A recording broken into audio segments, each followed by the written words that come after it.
All right, so what I had going on here was a burnt out headlight dimmer switch, which is this right here. I was driving one night, smelled a little smoke, like electrical, and my headlights started acting funny, and eventually after about an hour they went out. I had running lights, but no headlights, no high beams either. So did some digging around, and finally found that this could be the problem. So here's the dimmer switch I took out, and you can see it's all burned up. Here's the connector that I took out. That's all burned up. So what you got to do is you got to take off the plastic fascia on the dash. Kind of got to drop the steering column piece out. You may not need to, but I think it was a little easier to get in there.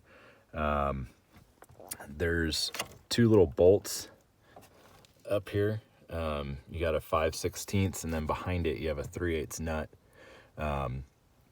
So take those off, and then I electrical taped this indicator rod up here, just so it wouldn't pop out.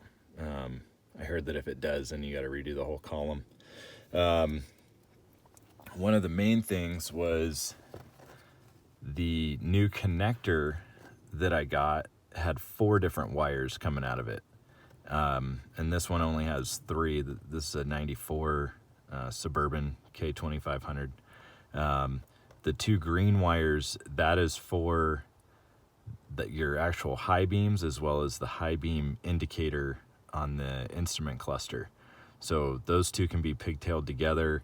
I'm not sure if the 95 or 96 to 98s had 4 separate wires, but on the new one I just pulled out the 1 wire that was in there and then spliced my 2 green ones together, which you can see my wiring job here. Before I put this all back together, I'll clean it all up.